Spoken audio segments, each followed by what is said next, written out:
not have their voting rights taken away from them. Say one thing about Michelle Obama. She got one thing right. Don't waste your vote on someone that cannot possibly win.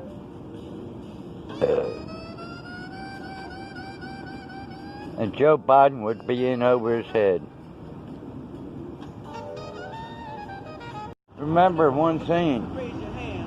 Who is it that's holding back your money right now? That stimulus check. And that unemployment money that everyone needs. Who is it that decided to take recess? Nancy Pelosi, wasn't it? A Democrat? Come on. You know I'm right. From COVID-19, now the curator, who's called North DeKalb Mall his home, is trying to find a new place to house his museum. It's difficult, I can say that. The task of packing up tens of thousands of artifacts and relics is tough for 73-year-old James Horton. He created the Sights and Sounds Black Cultural Museum back home in Tuscaloosa in 1979. After several moves over the decades, he settled here at North DeKalb Mall off Lawrenceville Highway in 2014. He never imagined the day he'd have to close the eclectic museum. I don't want to use a term as devastating, but it's a part of my life. Horton never charged an entry fee. History like this, he says, doesn't come with a price tag. And what was left in the donation box, he says, was always enough to keep the doors open. He had 100 or so visitors a day for years, even more during Black History Month. I had quite a few people that would visit. Schools were bringing young people in, churches were bringing people in. And even more arrived after Fox 5 News featured the museum in February 2020. It was totally amazing to me how many people called, how many people showed up. And then COVID-19 showed up with a shelter-in-place order that brought mall traffic and just about everything else in the pandemic to a standstill. And there was a number of people who had to call and cancel their visit because of the virus. That, more than anything else, is what causing me to pack up. Horton says he's one of several vendors in North DeKalb Mall who must close their doors for good by the end of this month. My concern now is finding a permanent building for it, something that Sights and Sound is set on, so I have to be worried about what I'm going through now. Ironically, his collection continues to grow even without a home, which is why the 73-year-old curator is determined to find a new place to share the sights and sounds of African American culture. In DeKalb County, Portia Bruner, Fox 5 News. And Collins will also try to connect with those voters. Doug Collins isn't going to cede the ground of Republican women to Kelly Loeffler just because she's a woman. He's going to go out there and he's going to fight for those votes. And so she has got to identify them and make a case to them about why it's important to have a Republican woman representing the state in the U.S. Senate. Loeffler hopes her focus on issues she deems most important to women will resonate with them. Religious liberty, the freedom of expression, the Second Amendment, these are all things that women care about. Safety, security, and opportunity for them, their families, and their community. Loeffler faces not only Congressman Collins, but a slew of other candidates in November's blanket primary. In Buckhead, Claire Sims, Fox 5 News. Runoff, Fulton election officials put drop boxes at county libraries, which the Fulton County Commission chair says was a success. And now he wants to expand the network of boxes to local stores. The post office on Wesley Chapel Road. Congressman Johnson claims President Trump has tried to sabotage the election and rob people of their right to vote in a free election.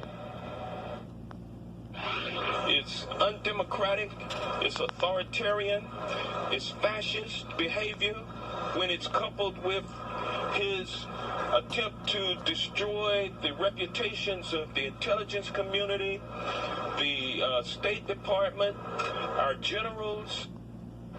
Congressman Johnson says he supports the post office, which he says is instrumental. absentee ballots to avoid large crowds and public spaces. Worries about mail-in ballot delivery come as President Trump continues to insist, without evidence, that wide-scale mail-in voting could lead to voter fraud. This is Atlanta, in front of a Marriott Marquis Hotel. All of a sudden, some shots rang out. What was behind the gunplay? Well, we have some video to show you. That's just ahead. When you say they are working some strong leads in the case. It happened at the G&L pawn shop on State Road 85. Video from Sky Fox 5 shows the large sheriff's office presence as investigators work the crime scene.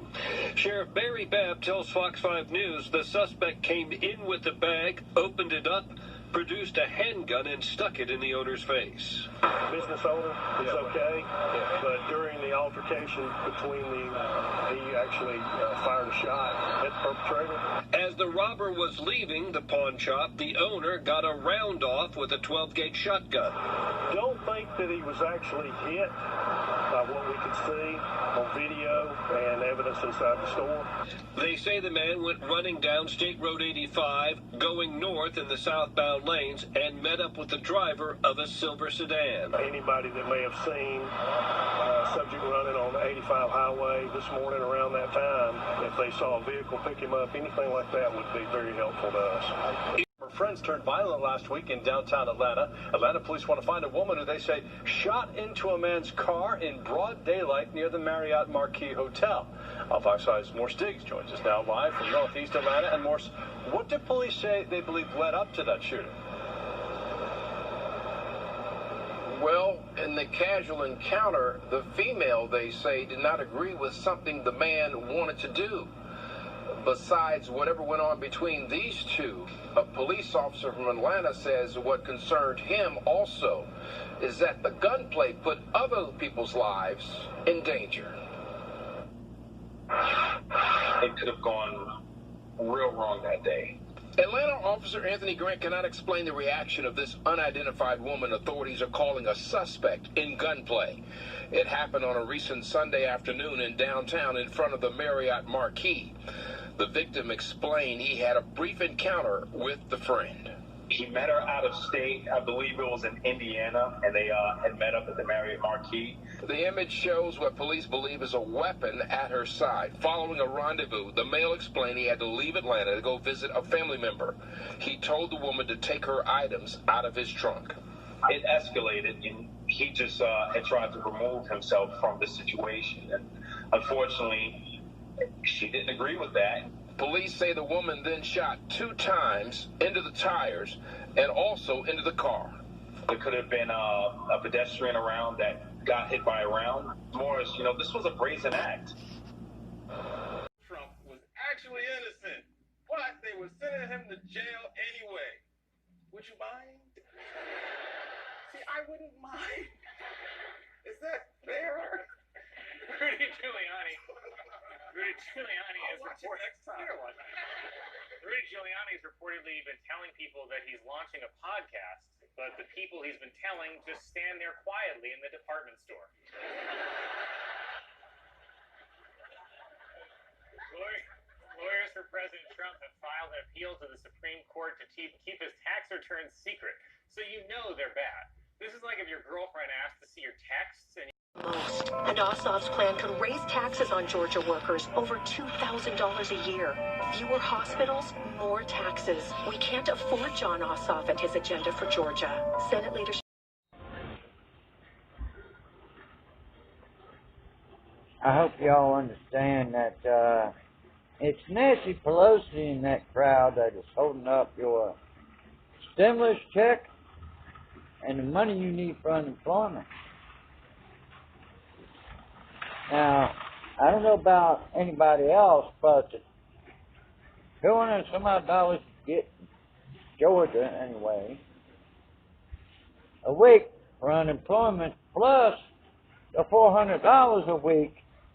If you can't take care of stuff with $600 a week, which is a lot more than you were probably making, you have a problem. Because I live off of $800 a month. Yeah, that's right. Let that sink in and marinate.